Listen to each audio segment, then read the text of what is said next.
너 같은 애는 우리 집안을 망칠 거야. 네가 들어오는 순간 천명그룹의 명예는 끝이다. 천명그룹의 안주인 박미정이 목소리를 높였습니다. 수백 명의 하객과 기자들이 지켜보는 자리에서 그녀의 표적은 단 한 사람. 바로 예비 며느리 윤지영이었습니다. 지영은 그저 조용히 서 있었지만 이미 수모와 모욕은 끝없이 쏟아졌습니다. 천한 집안 딸이 어떻게 우리 도연이 옆에 서겠다는 거냐? 당장 내려와. 그때는 몰랐습니다. 박미정이 던진 이 모욕적인 말들이 불과 며칠 뒤 그대로 현실이 되어 돌아올 거라는 사실을. 잠시 시간을 거슬러 10분 전 천명그룹 창립 50주년 기념행사는 서울 강남의 초호화 호텔에서 열렸습니다. 샹들리에 불빛이 반짝이고 와인잔 부딪히는 소리가 홀 안에 퍼졌습니다. 수백 명의 하객과 기자들이 자리했고 무대는 금빛 장식으로 치장되어 있었습니다. 이 자리는 단순한 회사 행사가 아니라 사실상 천명그룹이 대한민국 재계의 중심임을 과시하는 자리였습니다. 그날 무대에는 특별히 그룹 후계자 이도연의 약혼녀 윤지영이 초대되었습니다. 재벌가와 결혼을 앞둔 예비 며느리로서 공식 석상에 처음 나서는 자리였죠. 지영은 긴장하면서도 예의를 갖춘 단정한 드레스를 입고 무대에 올랐습니다. 사람들은 환호와 박수로 그녀를 맞이했지만 그 순간 무대 앞자리에 앉아있던 한 사람의 표정이 모든 것을 가로막았습니다. 바로 도연의 어머니 박미정이었습니다. 천명그룹의 안주인이자 수십 년간 재벌가의 권력을 쥐고 흔든 인물. 그녀의 눈빛은 차갑게 얼어붙어 있었고 지영을 바라보는 순간 그 눈빛은 더욱 서늘해졌습니다. 이 자리에 서 있을 자격이 너에게 있다고 생각하니? 갑작스러운 마이크 소리에 홀 안이 술렁였습니다. 박미정은 자리에서 일어나 무대 쪽으로 다가갔습니다. 순간 하객들은 숨을 죽였고 기자들은 본능적으로 카메라 셔터를 눌렀습니다. 지영은 당황했지만 침착함을 유지하려 애썼습니다. 그러나 미정은 미소조차 짓지 않은 채 무대 위 지영의 손목을 거칠게 잡아올리며 말했습니다. 우리 집안이 어떻게 이런 집안과 인연을 맺을 수 있단 말이냐? 돈도 배경도 없는 집딸이 감히 천명그룹의 며느리 자리를 노려? 그 말은 마치 날선 칼날처럼 홀 안에 퍼졌습니다. 수백 명의 시선이 일제히 지영에게 쏠렸고 사람들의 속삭임이 공기처럼 무겁게 흘렀습니다. 저건 너무 심한 거 아니야? 그래도 공개석상에서 저렇게까지. 누군가는 눈살을 찌푸렸지만 대부분은 재벌가의 권력 앞에서 침묵할 수밖에 없었습니다. 지영은 손목을 붙잡힌 채 눈물이 고였지만 꾹 참았습니다. 입술을 세게 깨물며 울음을 삼켰습니다.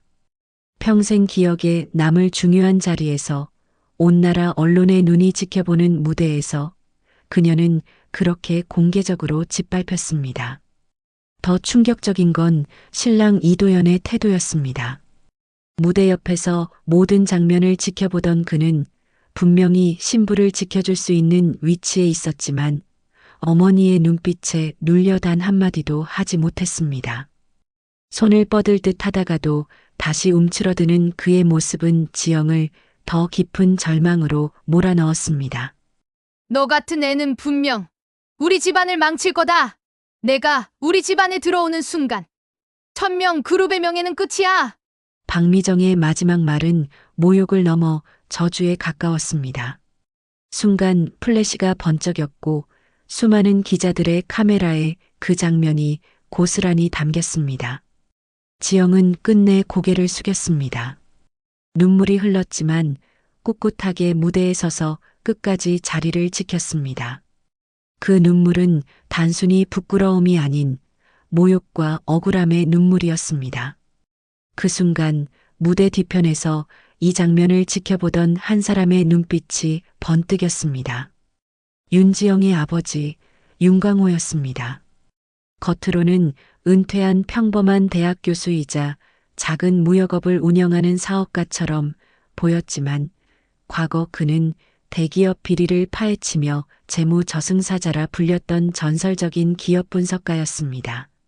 수많은 재벌들이 그의 이름만 들어도 떨었지만 30년 전 모든 걸 내려놓고 가족과 평범한 삶을 택한 인물이었습니다. 그러나 지금 가장 소중한 딸이 수백 명이 앞에서 무참히 짓밟히는 장면을 두 눈으로 지켜본 그는 더 이상 침묵할 수 없었습니다. 눈빛은 분노로 이글거렸고 손은 주먹을 움켜쥐었습니다. 당장이라도 무대 위로 뛰어 올라가 박미정을 향해 외치고 싶었지만 그 순간 지영이 고개를 살짝 저었습니다. 아빠, 제발 참아주세요. 그 눈빛은 분명히 그렇게 말하고 있었습니다. 아버지를 걱정시켜선 안 된다는 딸의 절실한 부탁. 광호는 숨을 고르며 자리에서 일어나지 않았습니다. 그러나 그의 마음속 깊은 곳에서는 불씨가 이미 타오르고 있었습니다. 평생 감춰왔던 과거의 능력을 다시 꺼내야 할 때라는 결심, 그리고 반드시 이 모욕의 대가를 치르게 하겠다는 복수심이 조용히 시작되고 있었습니다. 천명그룹 창립 50주년 기념행사의 그날 이후 서울의 아침은 유난히 뜨거웠습니다. 모든 신문 일면에는 똑같은 장면이 실려 있었습니다. 무대 위에서 차가운 얼굴로 마이크를 잡은 박미정, 그리고 그 앞에서 눈물을 참으며 고개를 숙인 윤지영의 사진. 기자들은 한 목소리로 이렇게 제목을 뽑았습니다. 재벌가 행사에서 예비 며느리 모욕당해. 천명그룹 공개석상에서 인권 무시. 인터넷은 순식간에 들끓었습니다. 200명이 넘는 하객들 중 일부는 이미 촬영한 영상을 올렸고 그 영상은 불과 하루 만에 수십만 회를 넘어 수백만 조회수를 기록했습니다. 사람들은 분노했습니다. 아무리 재벌가라고 해도 어떻게 사람 앞에서 저럴 수가 있어? 저게 가문이고 권력이지. 그냥 갑질이야. 불쌍한 신부, 평생의 상처겠네. 여론은 일방적으로 윤지영 편이었습니다. 하지만 천명그룹 측의 반응은 더 충격적이었습니다. 박미정은 기자회견에서 단호하게 말했습니다. 천명그룹은 수십 년간 피와 땀으로 지켜온 명예 있는 집안입니다. 우리 가문에 맞지 않는 사람이 들어오는 건 막아야 한다고 생각했습니다. 그것은 제 어머니로서의 의무였습니다. 당당하다 못해 뻔뻔한 태도였습니다. 사람들의 분노는 더 커졌습니다. 댓글창은 욕설로 가득 찼고 각종 커뮤니티와 포털 사이트는 천명그룹 불매 운동을 벌이자는 글들로 넘쳐났습니다. 그러나 미정은 아랑곳하지 않았습니다. 그녀의 머릿속에는 여전히 재벌가의 체면이라는 단어만 가득했기 때문입니다. 윤지영은 더 큰 고통을 감내해야 했습니다. 회사 행사에서 공개적으로 모욕을 당한 이후 그녀는 집 밖을 나설 수 없었습니다. 학교 선생님이었던 그녀는 휴직계를 냈고 친구들의 전화도 받지 않았습니다. 그녀의 집은 정막에 휩싸였습니다. 그러나 지영은 무너지고 싶지 않았습니다. 눈물 속에서도 아버지를 생각했습니다. 아빠가 또다시 힘들어지면 안 돼. 나는 참아야 해. 하지만 아버지 윤광호의 심장은 다르게 뛰고 있었습니다. 그는 매일 밤 뉴스와 기사들을 보며 치를 떨었습니다. 자신의 딸이 세상 앞에서 모욕당하고 그 사실이 기사 제목으로 소비되는 현실은 광호에게 더 큰 굴욕이자 분노였습니다. 그럼에도 그는 쉽게 움직이지 않았습니다. 이유는 딱 하나, 지영 때문이었습니다. 딸이 보여준 그 눈빛, 괜찮아요. 참아주세요. 그 한마디가 광호를 붙잡고 있었습니다.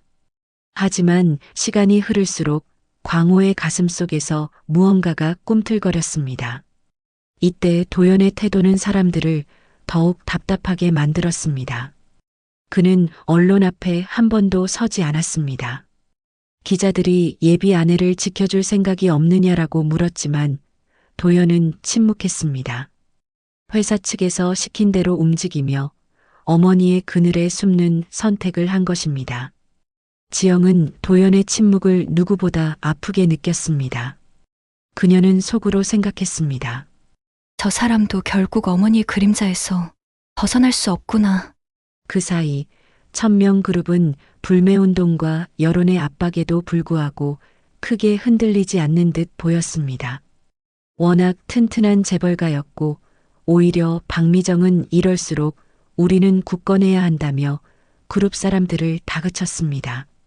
그러나 보이지 않는 금이 하나둘씩 가고 있었습니다. 협력업체들의 불만이 쌓이고 내부 직원들은 회사가 흔들릴 것을 직감했습니다.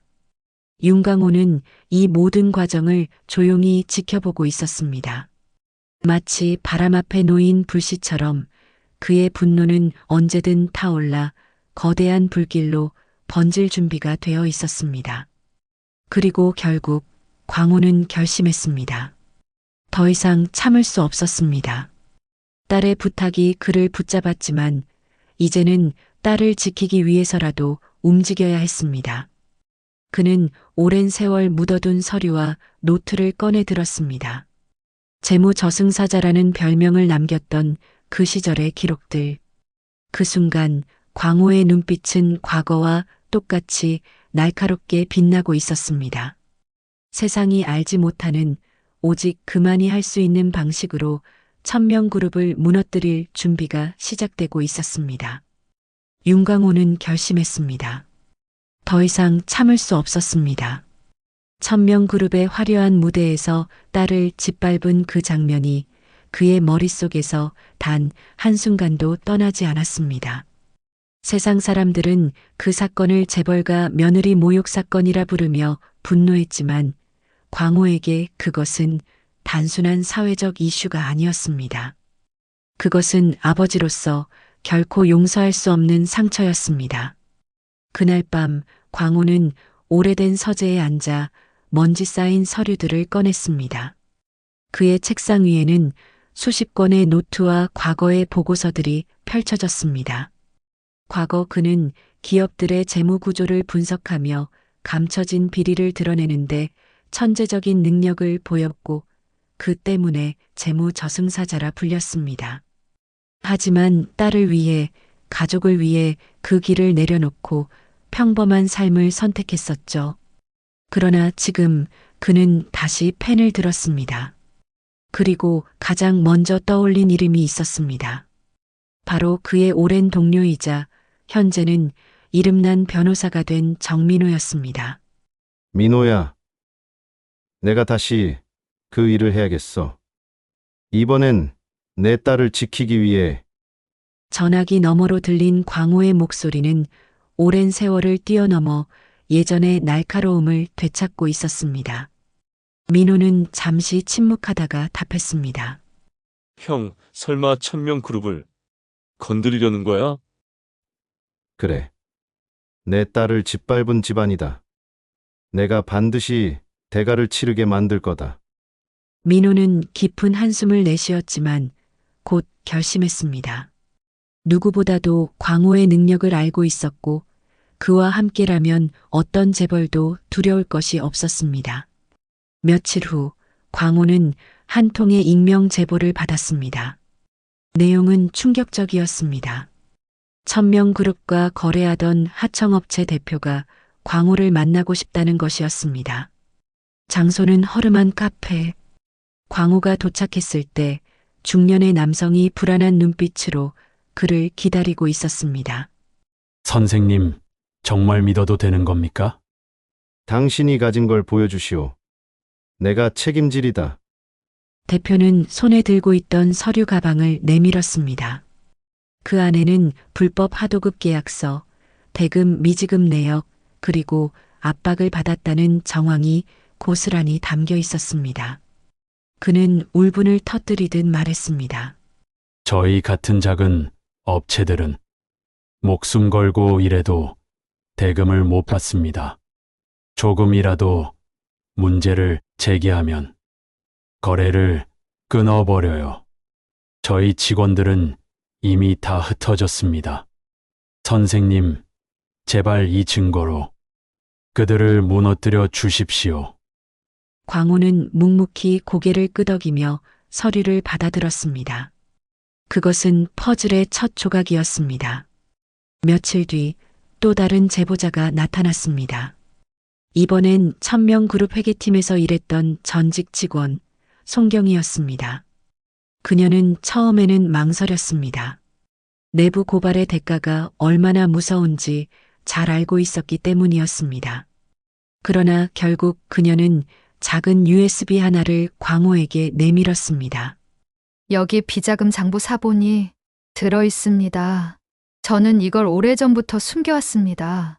언젠가 진실이 밝혀질 날이 올 거라 믿었거든요. 하지만 무섭습니다. 광호는 단호하게 대답했습니다. 송대리, 두려워 마시오. 당신의 용기가 세상을 바꿀 거요. USB 안에는 수백억 원대의 비자금 흐름이 상세히 기록되어 있었습니다. 정치권 로비, 해외 페이퍼 컴퍼니를 통한 자금 세탁, 내부 비자금 조성 과정까지 송경희의 자료는 사건의 핵심 열쇠였습니다. 광호는 밤낮을 가리지 않고 자료를 분석했습니다.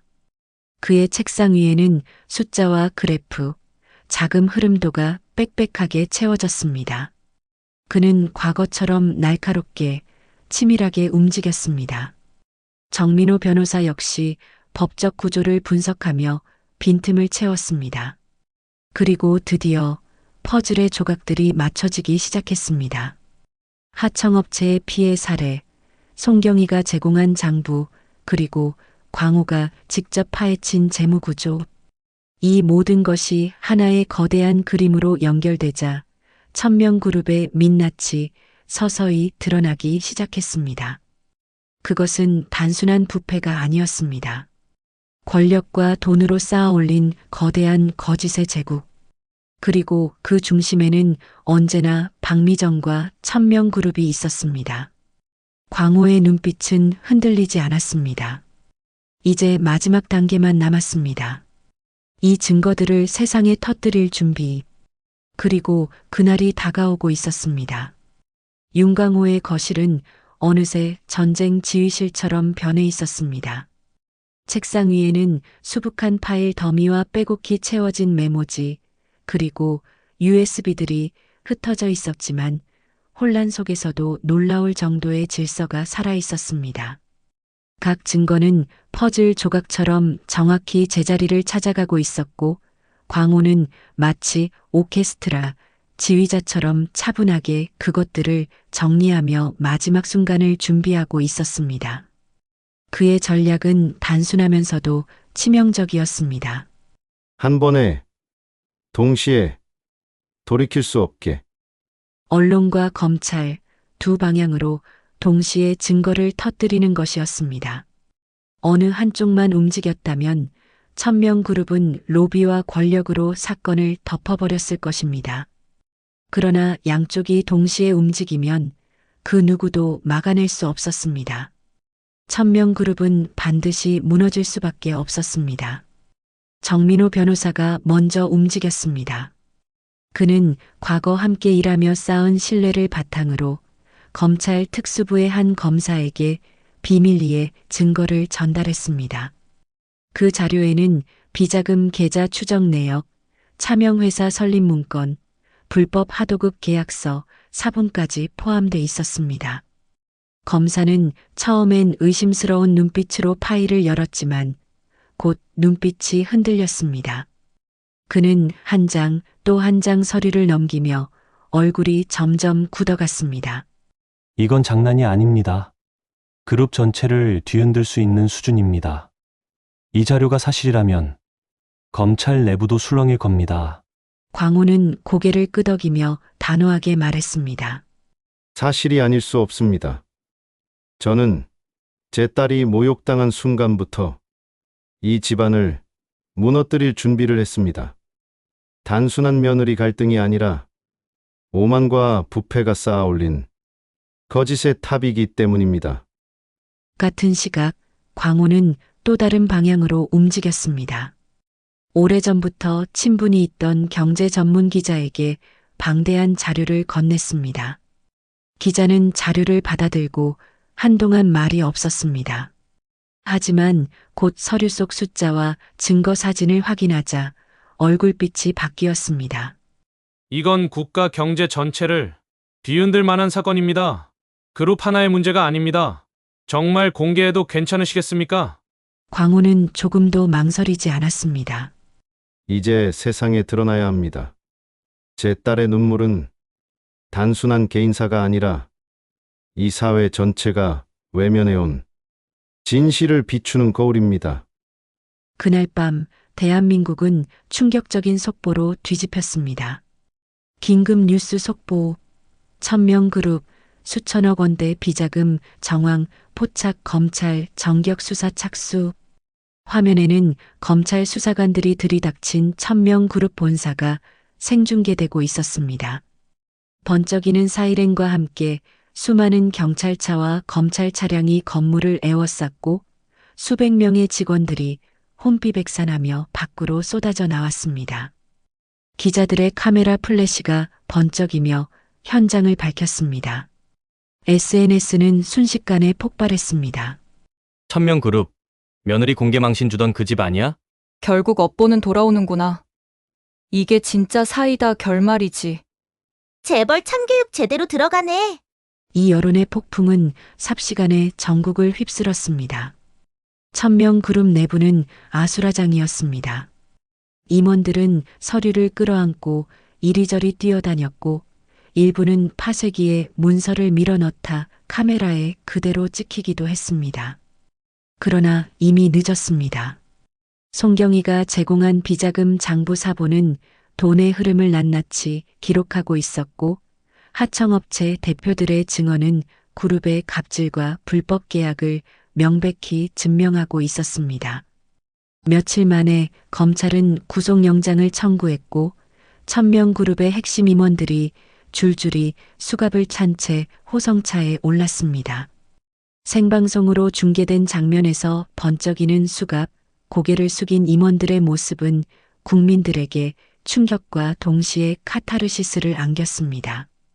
그리고 드디어 결정적인 장면이 찾아왔습니다. 1000명 그룹 회장이 기자회견장의 모습을 드러낸 것입니다.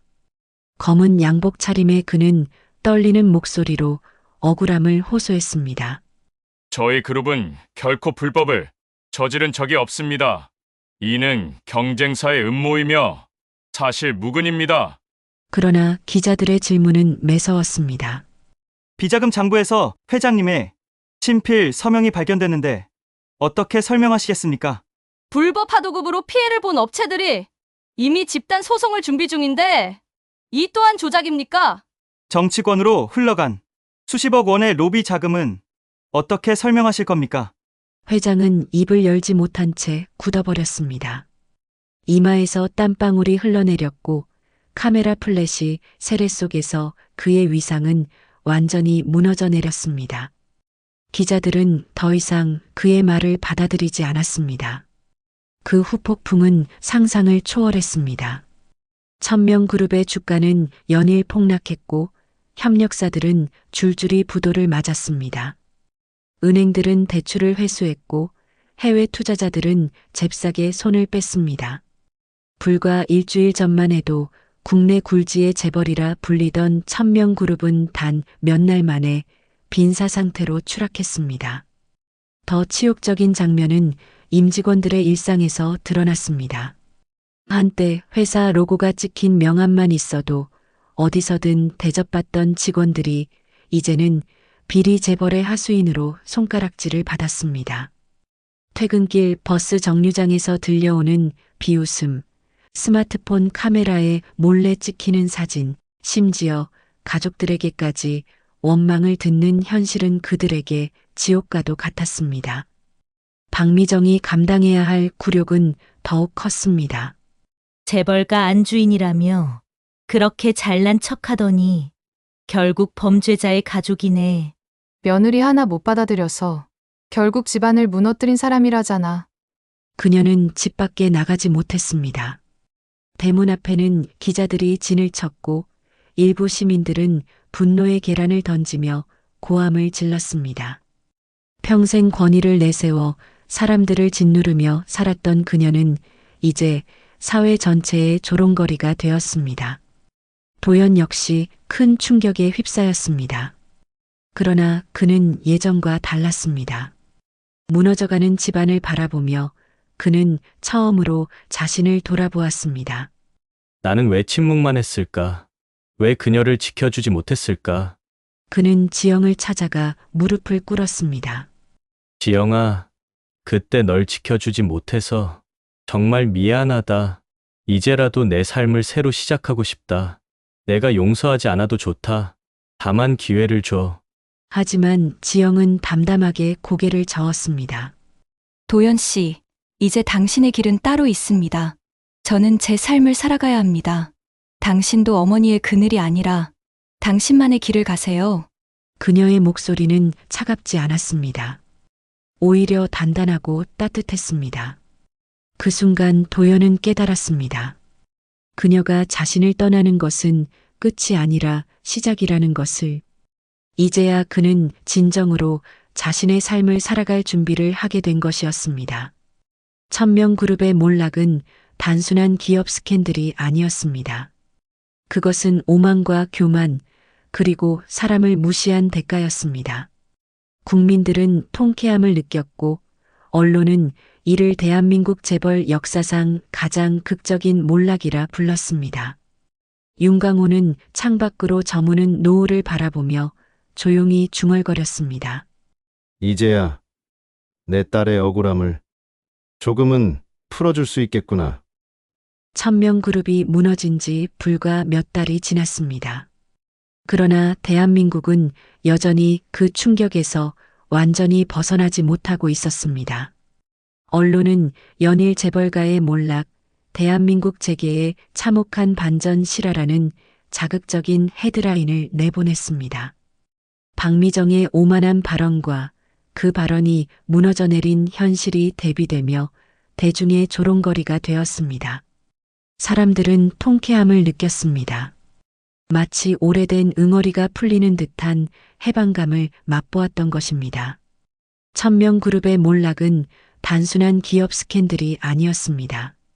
그것은 권력과 부를 앞세워 사람을 무시하던 오만한 권력자들에게 내려진 통렬한 참교육이었습니다.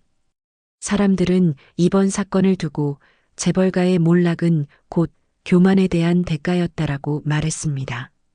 수십 년 동안 재벌이라는 이름으로 누리던 특권이 하루아침에 무너져 내린 장면은 국민들에게 강렬한 인상을 남겼습니다. 윤광호는 모든 일을 끝낸 뒤 다시 조용한 일상으로 돌아갔습니다. 그는 여전히 강남의 작은 무역 사무실로 출근했습니다. 언론과 기자들은 수차례 인터뷰를 요청했지만 그는 일절 응하지 않았습니다. 그가 세상에 바란 것은 명예도 부도 아니었습니다. 오직 딸 윤지영이 평온한 일상을 되찾는 것, 그것이 전부였습니다. 지영은 이번 사건을 통해 한층 더 강인한 여성으로 거듭났습니다. 과거에는 시어머니의 모욕 앞에서 눈물을 삼키던 여린 예비 신부였지만 이제는 당당한 교사로서 아이들의 앞에 서게 되었습니다. 그녀는 수업 시간마다 아이들에게 말했습니다. 사람은 누구든 존중받아야 합니다. 집안이 어떻든, 가진 것이 많든 적든, 모든 사람은 평등합니다.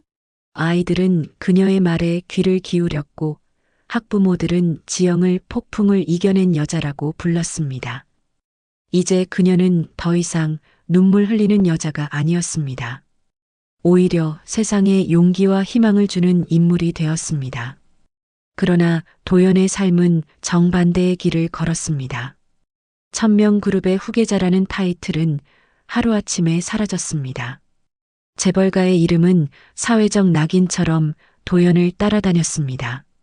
과거 그를 부러워하던 사람들은 이제 그를 조롱했고 친구들조차 등을 돌렸습니다. 사람들은 그를 두고 몰락한 재벌 2세, 엄마 치마폭에 가려 살던 철부지라며 손가락질했습니다. 하지만 도연은 달라졌습니다. 그는 현실에서 도망치지 않았습니다. 술에 의지하지도 않았고 변명하지도 않았습니다. 오히려 그는 스스로를 냉정하게 돌아보았습니다. 나는 늘 어머니 뒤에 숨어 있었습니다. 내 힘으로 살아본 적이 없었습니다.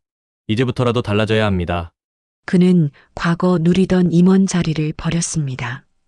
화려한 직함을 내려놓고 처음부터 다시 시작하기로 결심했습니다. 해외 유학 시절 잠시 꿈꿨던 친환경 에너지 스타트업을 떠올렸습니다. 그때 어머니 박미정은 재벌 후계자가 무슨 창업이냐라며 단칼에 잘라버렸지만 이제 그는 더 이상 누구의 허락도 필요하지 않았습니다. 도연은 직접 발로 뛰며 투자자를 찾아다녔습니다. 실험실을 전전하며 연구자를 만나 설득했습니다. 대부분의 사람들은 회의적인 시선을 보냈습니다. 몰락한 재벌 2세가 무슨 사업을 하겠어. 어차피 실패할 거야. 하지만 그는 포기하지 않았습니다. 밤새워 사업 계획서를 고쳤고 작은 실험실에서 기술 검증을 받았습니다. 마침내 한 중소기업 투자자가 그의 눈빛을 알아보았습니다. 난 당신 집안 배경에는 관심 없습니다. 하지만 당신 눈빛은 달라졌군요. 이번엔 당신 힘으로 해봐도 되지 않겠습니까? 그 순간 도연은 깨달았습니다. 진짜 인생은 타인의 그림자가 아니라 스스로 걸어가는 길 위에서 빛나는 것임을 말입니다. 한편 박미정은 여전히 과거의 영광을 붙잡으려 애썼습니다. 하지만 현실은 냉정했습니다. 친척과 지인들조차 연락을 끊었습니다. 언론은 여전히 그녀의 오만한 과거 발언을 돌려가며 내보냈습니다. 집 앞에는 낙서가 남겨졌습니다. 사람을 무시한 대가를 치러라. 박미정은 세상이 자신을 배신했다고 여겼습니다. 그러나 사실 그녀는 스스로 만든 감옥 속에서 갇혀 있었습니다. 도연은 어머니를 보며 안타까움과 냉정을 동시에 느꼈습니다. 어머니, 이제 그만 놓으셔야 합니다. 권력, 체면, 명예, 그게 무슨 의미가 있습니까? 지금 필요한 건 우리 자신을 다시 세우는 것입니다. 그러나 박미정은 귀를 막고 있었습니다. 그녀의 몰락은 끝내 그녀 자신이 완성시킨 비극이었습니다. 그리고 어느 날 도연은 조심스레 지영을 찾아갔습니다. 집 앞에서 기다리던 그의 표정은 과거와 달리 한결 담백했습니다. 지영 씨, 나는 이제 재벌 2세도 누구의 아들도 아닙니다. 내 힘으로 서보려는 한 사람일 뿐입니다. 다시 용서를 구하고 싶지는 않습니다. 다만 당신이 말한 대로 내 삶을 살아가고 있다는 것을 보여주고 싶었습니다. 지영은 잠시 그를 바라보다가 부드럽게 웃었습니다. 도연 씨, 이제야 진짜 당신이 보이네요. 하지만 제 길은 이미 정해졌습니다. 저는 제 삶을 살아가겠습니다. 당신도 당신의 길을 가세요. 그 말은 차갑지 않았습니다. 오히려 따뜻한 응원처럼 들렸습니다. 도연은 고개를 끄덕였습니다. 그래요. 이제 나도 나의 길을 걷겠습니다. 그 후 도연은 창업가로서 작은 성과들을 쌓아갔습니다. 언론은 더 이상 그를 몰락한 재벌 2세라 부르지 않았습니다. 대신 새로운 길을 걷는 청년 사업가라고 불렀습니다. 그의 사업은 크지 않았지만 진정성이 있었습니다. 그는 기업 윤리를 강조하며 과거 천명그룹이 저질렀던 불법과는 정반대의 길을 걸었습니다. 직원들은 그를 존경했고 파트너들은 그를 신뢰했습니다. 윤지영은 교단에서 환하게 웃었습니다. 아이들은 그녀를 존경했고 학부모들은 그녀의 강인한 삶을 자녀들에게 본보기로 삼았습니다. 지영은 더 이상 재벌가의 며느리로 기억되지 않았습니다. 그녀는 자신만의 이름을 가진 독립적인 사람으로서 학생들의 가슴에 존중과 희망을 심어주고 있었습니다. 윤광호는 딸을 지켜보며 미소를 지었습니다. 그는 세상에서 가장 소중한 딸을 지켜냈고 결국 그녀의 삶을 되찾아준 것입니다. 그가 바란 것은 오직 그것뿐이었습니다. 화려한 복수나 명예로운 칭송이 아니라 딸이 눈물 없이 웃는 모습을 되찾는 것이었습니다. 한편 박미정은 점점 더 고립되었습니다. 언론은 그녀의 과거 발언들을 다시 꺼내 조롱했습니다. 천한 집안 딸이 재벌가를 망칠 거다. 그녀가 그렇게 외치던 영상은 수없이 편집되어 인터넷 밈으로 퍼졌습니다. 젊은 세대는 그녀를 오만한 권력자의 최후라는 상징처럼 소비했습니다. 집안은 썰렁했습니다. 한때 수십 명의 가사도우미와 수행비서가 오가던 저택은 이제 정막만 흘렀습니다. 가족조차 곁에 없었습니다. 심지어 가장 가까웠던 도연마저 새로운 삶을 찾아 떠났습니다. 박미정은 거울 앞에 앉아 속으로 중얼거렸습니다. 내가 뭘 잘못했단 말이냐? 나는 그저 우리 집안을 지키려 했을 뿐인데. 하지만 그 목소리는 허망하게 울릴 뿐이었습니다. 세상은 냉정했습니다. 사람들은 더 이상 그녀를 두려워하지 않았습니다. 오히려 동정조차 사라졌습니다. 박미정은 그렇게 세상과 단절된 채 점점 잊혀져 갔습니다. 반면 도연은 자신만의 길을 개척해 나갔습니다. 그는 실패도 겪었습니다. 투자 유치의 실패에 사무실을 정리해야 했던 적도 있었고 핵심 기술 검증에서 좌절하기도 했습니다. 그러나 그는 다시 일어섰습니다. 그 과정에서 그는 비로소 자신이 사람답게 살아가고 있음을 느꼈습니다. 어머니의 그늘 아래서 누리던 허울뿐인 권위가 아니라 진짜 자신만의 성취와 좌절을 동시에 맛보는 삶이었습니다. 그는 시간이 지날수록 더 단단해졌습니다. 그의 사업은 서서히 인정받기 시작했고 그와 함께하는 동료들은 점점 늘어갔습니다. 사람들은 이제 그의 이름을 새로운 의미로 기억했습니다. 한때 몰락한 재벌 2세였지만 지금은 자기 길을 개척한 창업가라고. 지영은 교사로서 한 아이의 인생을 바꾸는 순간들을 맞이했습니다. 문제아라 불리던 학생이 그녀의 말을 계기로 다시 공부를 시작했고 따돌림을 당하던 아이가 지영의 격려 덕분에 친구를 얻었습니다. 지영은 자신이 선택한 길에서 행복을 느꼈습니다. 윤강호는 창문 밖으로 저무는 노을을 바라보며 조용히 중얼거렸습니다. 이제야 모든 것이 제자리를 찾았구나. 그는 더 이상 세상을 상대로 싸울 필요가 없었습니다. 이미 그의 가족은 잃었던 삶을 되찾았고 그 자체로 충분한 승리였습니다. 천명그룹의 몰락은 단순한 기업 스캔들이 아니었습니다. 억울한 가족 사연에서 시작된 반전 실화였으며 오만한 재벌가의 몰락은 단순한 복수가 아니라 세상을 향한 참교육이었습니다. 무엇보다 진짜 사이다 결말은 권력을 가진 자가 무너지는 장면이 아니라 억눌려 있던 사람들이 자신만의 삶을 되찾는 순간에 있었습니다. 오늘 이야기는 결국 오만과 탐욕은 무너지고 진짜 승리는 자신만의 삶을 되찾은 사람들이 가진다는 이야기였습니다. 사이다 같은 재벌가 몰락 스토리 어떠셨나요? 여러분이 생각하는 진짜 정의는 무엇인지 댓글로 남겨주세요. 더 많은 반전 스토리가 기다리고 있으니 좋아요와 구독으로 계속 함께해요.